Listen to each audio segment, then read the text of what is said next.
Le journal. Bénédicte Kanda.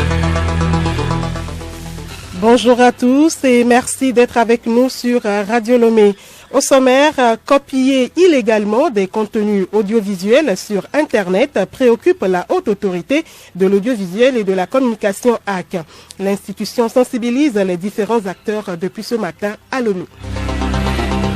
Le monde observe aujourd'hui 25 juillet la journée de prévention de la noyade. Selon les chiffres de l'OMS, 236 000 personnes se noient chaque année. Il est donc question d'alerter sur ce phénomène. C'est la période des vacances et nombreux sont les parents qui vont envoyer leurs enfants chez des proches. Quelles sont les mesures à prendre pour sécuriser leur séjour? Dossier à suivre. Et puis sport, les 9e Jeux de la francophonie débutent vendredi prochain à Kinshasa en RDC. La délégation togolaise prendra part à ces Jeux avec 37 athlètes et artistes.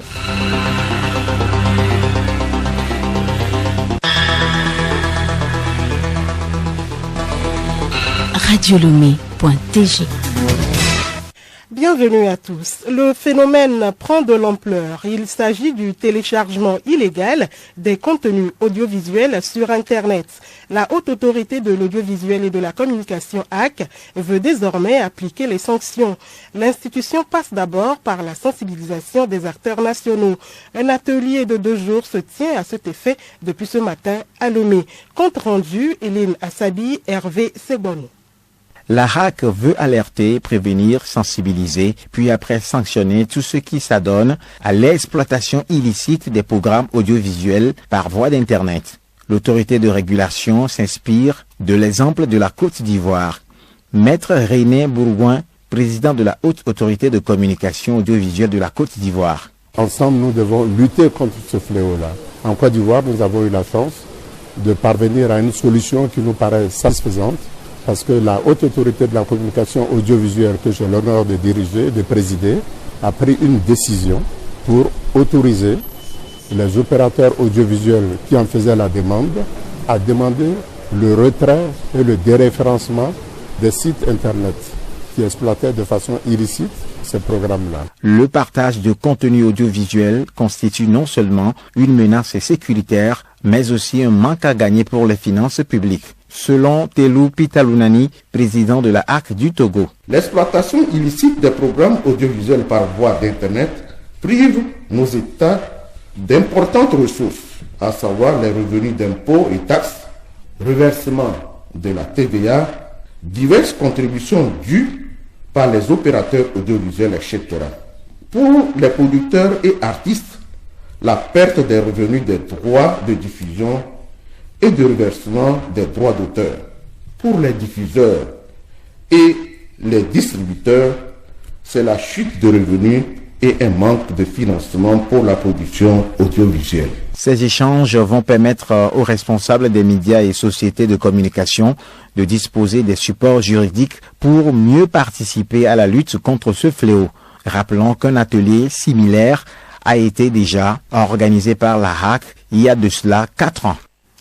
Hervé Sebonou. Apporter l'information à la population, l'initiative pour la transparence dans les industries extractives ITIE Togo s'y prête. Elle a démarré ce mardi sa campagne de dissémination à Atakpamé. Cette action d'information prend en compte les rapports 2018, 2019 et 2020. Cette campagne a rassemblé les autorités locales, les acteurs du secteur extractif présents dans la préfecture de Logou. Ils ont eu l'occasion de comprendre l'ITIE, sa norme et ses exigences. Après Atakpamé, la délégation de l'ITIE Togo se rendra à Sokodé pour la suite de cette campagne de vulgarisation. Fin de notre série de dossiers sur l'exclusion de 2 sociétés par le comité de règlement des différends de l'ARCOP. Hélène Assabi revient sur les moyens de défense développés par les entités et personnes mises en cause. Le sieur Adoyi Tchagouni a déclaré qu'il est conscient que le diplôme d'ingénieur topographe de Dame Camara Pendé et les certificats d'immatriculation des véhicules fournis dans l'offre du groupement dont il est le mandataire sont de faux documents avant de préciser que la falsification du diplôme est l'œuvre d'un intermédiaire qui lui a monté l'offre et que les faux certificats d'immatriculation sont réalisés par des transitaires à qui il a toujours confié les formalités administratives de dédouanement et d'immatriculation une fois qu'il acquiert des véhicules. Il a indiqué qu'il se propose d'engager des poursuites en justice contre les concernés pour ces faits. Par ailleurs, il a tenu à souligner que Dame Camara Pendé, dont le diplôme est falsifié, dispose tout de même de la qualification d'ingénieur depuis 2014 et que la falsification qui a eu lieu sur son diplôme est l'œuvre de l'intermédiaire qui a préparé l'offre. Enfin, le sieur Adoyi implore l'indulgence de la RMP, aujourd'hui ARCOP, et promet prendre les dispositions pour que ces situations ne se reproduisent plus à l'avenir. Maître Amazoroun Ferdinand, avocat au barreau du Togo, agissant au nom et pour le compte du sieur Diallo Boubacar Khan et de Dame Camara Pendé, respectivement promoteur de l'entreprise Outer et ingénieur topographe proposé, a réaffirmé que son client Diallo reconnaît que le diplôme d'ingénieur incriminé n'est pas authentique. Toutefois, le Conseil a relevé que Dame Camara, qui dispose véritablement de la qualification d'ingénieur, n'a pas intérêt à falsifier le dit diplôme puisque celui qu'elle a remis à l'entreprise Outer est celui qu'elle a obtenu en 2014 et non en 2010 comme cela figure dans l'offre du groupement. Pour finir, il a déclaré que les faits de falsification sont probablement l'œuvre de l'intermédiaire comme l'a relevé le sieur Adoyi. S'agissant des certificats d'immatriculation établis au nom de l'entreprise NECBAPS, Maître Amazoroun a indiqué que le sieur Diallo ne saurait répondre des conditions dans lesquelles ils sont établis au nom de la société de son partenaire. Merci à vous, Hélène Assabi. Lomé, la capitale togolaise, a abrité pendant 2 jours des pourparlers de paix sur la crise soudanaise. Il a été notamment question du sort de la région du Darfour, déjà en proie à des décennies de guerre civile avant la dernière dispute qui oppose les principaux généraux. À cette réunion, des représentants des factions rebelles de cette région et des forces de soutien rapide présents ont appelé à la fin du conflit. Au cours de cette rencontre, il a été également question de la réouverture de l'aéroport d'El Geneina afin d'acheminer l'aide humanitaire. Nouri Abdallah, membre d'une fraction rebelle clé du Darfour, a salué la création d'une feuille de route pour mettre fin au conflit au Darfour. Et justement sur le terrain, en 100 jours de conflit, le Grand Khartoum est devenu un immense champ de bataille. Dans les provinces du pays, des tueries sont commises sur d'anciennes lignes de fractures ethniques. Charlotte Ahar. Effectivement, sur le terrain, de violents combats sont livrés pour le contrôle de la ville stratégique d'El Obeid sur la route entre le Darfour et Khartoum. Et en gros, toute la ceinture ouest et sud du pays est devenue une immense ligne de front jusqu'au Kordofan du sud où une rébellion locale s'efforce de tenir les belligérants à distance. Pour les civils, le bilan est effroyable. Les combats sont accompagnés de centaines de viols de femmes et d'enfants, de pillages, d'exécutions de civils, d'arrestations et de tortures. Système de santé, écoles, industrie, banques, eau, électricité, transport, il n'y a quasiment plus de services de l'État dans les zones touchées par les combats. L'Organisation internationale des migrants OIM dénombre 2,6 millions de déplacés internes et 750 000 Soudanais réfugiés dans les pays voisins. Ces conflits qui occasionnent l'insécurité alimentaire en Afrique. Chefs d'État, hauts responsables, experts ou encore jeunes représentants de la société civile poursuivent à Rome le 2e sommet des Nations Unies sur les systèmes alimentaires. Un sommet qui intervient alors que 786 millions de personnes dans le monde sont touchées par l'insécurité alimentaire. Plus d'un tiers, 281 millions, se trouvent sur le continent africain où la situation demeure critique. Ce 25 juillet est observée la journée mondiale de prévention de la noyade. Cet événement mondial permet de sensibiliser le grand public aux conséquences tragiques de la noyade pour les familles et les communautés et de proposer des solutions afin de l'éviter et de sauver des vies. On estime que 236 000 personnes se noient chaque année. La noyade est l'une des 10 principales causes de décès chez les enfants et les jeunes âgés de 1 à 24 ans. Plus de 90% des décès par noyade surviennent dans les cours d'eau, les lacs, les puits et les réservoirs d'eau domestique dans les pays à revenus faibles ou intermédiaires, et les enfants et les adolescents des zones rurales sont touchés de manière disproportionnée. Les actions à mener pour éviter ces accidents tragiques avec Edmond Sogba. Il s'agit de mettre en avant la nécessité d'une action urgente, coordonnée et multisectorielle sur les mesures éprouvées telles que installer des barrières pour limiter l'accès aux plans d'eau, aménager pour les enfants d'âge préscolaire des lieux sûrs où ils puissent être pris en charge correctement à distance des plans d'eau. Enseigner aux enfants d'âge scolaire les bases de la natation et les règles de sécurité dans l'eau. Renforcer la résilience et gérer les risques d'inondation et les autres risques au niveau local et national. Pour une bonne implémentation de ces mesures, plusieurs actions sont à entreprendre, entre autres, partager des conseils de prévention de la noyade et de sécurité aquatique avec l'entourage. Les gouvernants doivent élaborer de nouvelles politiques, stratégies, lois ou investissements en matière de prévention de la noyade. Edmond Sogba, et parlant justement de noyade au Sénégal, au moins 15 corps ont été retrouvés hier au large de Dakar, près de la plage du quartier de Ouakam. Il s'agissait de passagers d'une pirogue, vraisemblablement des migrants à destination de l'Europe. C'est la période des vacances. Certains enfants s'affairent soit pour les colonies de vacances, soit pour rendre visite à des proches parents ou encore visiter des sites touristiques.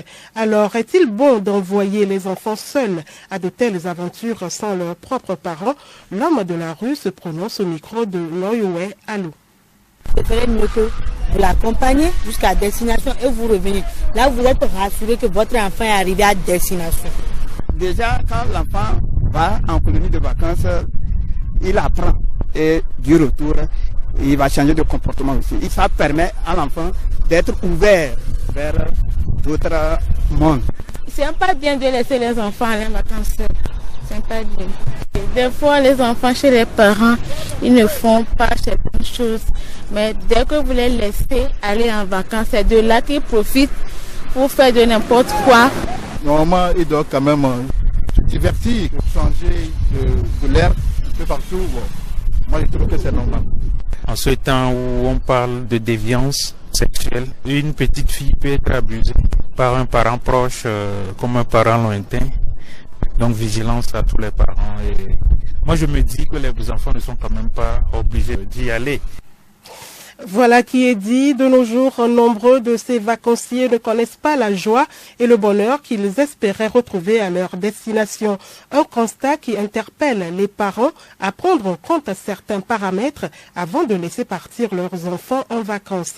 Yao Kamake relève certains de ces paramètres dans ce dossier.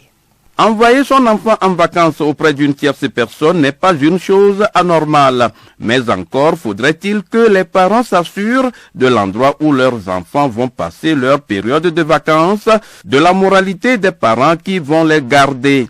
Il est question de se convaincre du cadre sain et agréable pour l'épanouissement et la sécurité de ces enfants.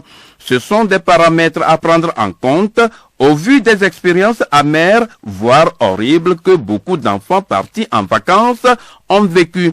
Des filles innocentes traumatisées par des viols, des adolescents sains qui reviennent toxicomanes et alcooliques. En plus, certains enfants reviennent des vacances traumatisés par des traitements inhumains. Dans tous les cas, lorsqu'il y a doute sur la moralité de la famille d'accueil des jeunes vacanciers, l'idéal serait de leur faire passer des vacances utiles selon ce qui les passionne, au risque de détruire la personnalité et l'authenticité qui les caractérisent.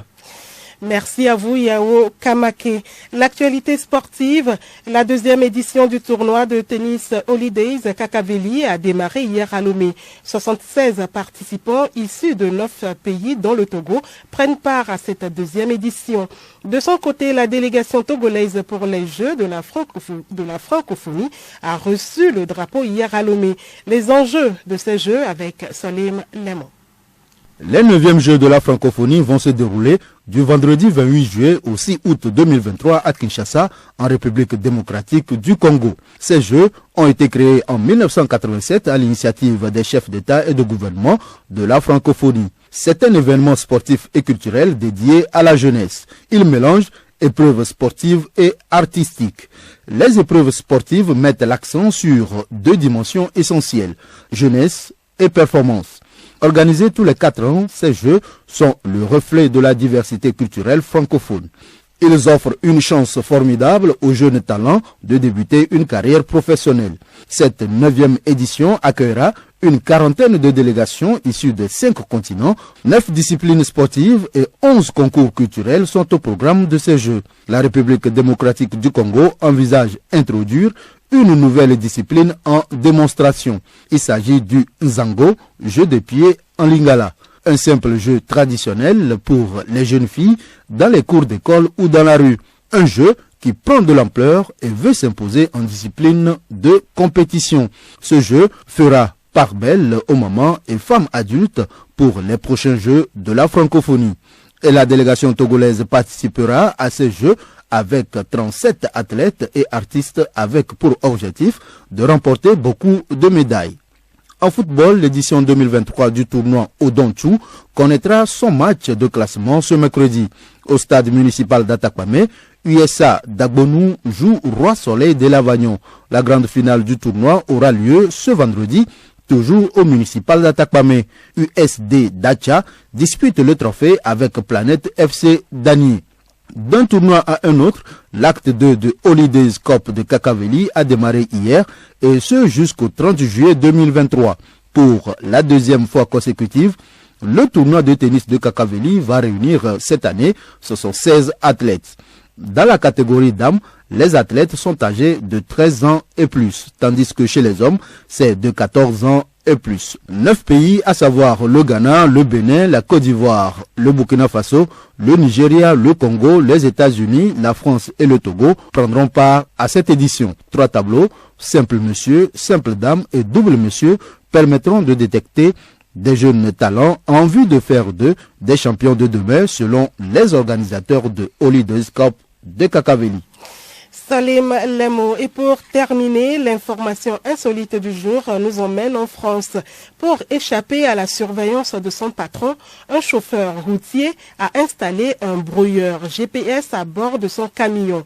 Problème, l'appareil brouille aussi les signaux de l'aéroport de Lyon-Saint-Exupéry. Conséquence, régulièrement et à peu près aux mêmes heures, la direction de l'aviation de l'aéroport détecte des perturbations sur ces appareils. Cela correspond au passage du camion brouilleur de fréquence. Au terme d'un mois d'enquête, les policiers sont parvenus à identifier le fauteur de troubles. Le routier a été interpellé et fera l'objet de poursuites car les brouilleurs de GPS sont interdits en France.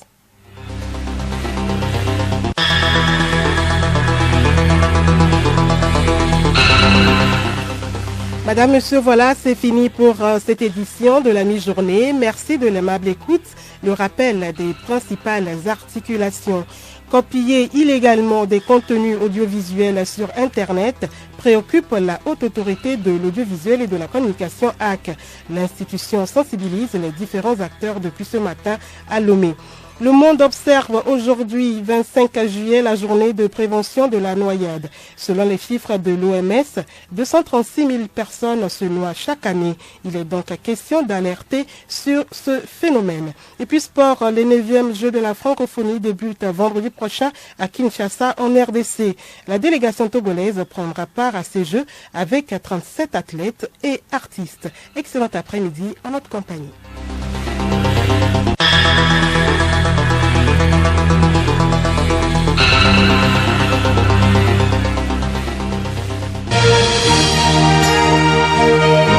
Radio Lomé, boîte postale 434, email radiolomé@radiolomé.tg.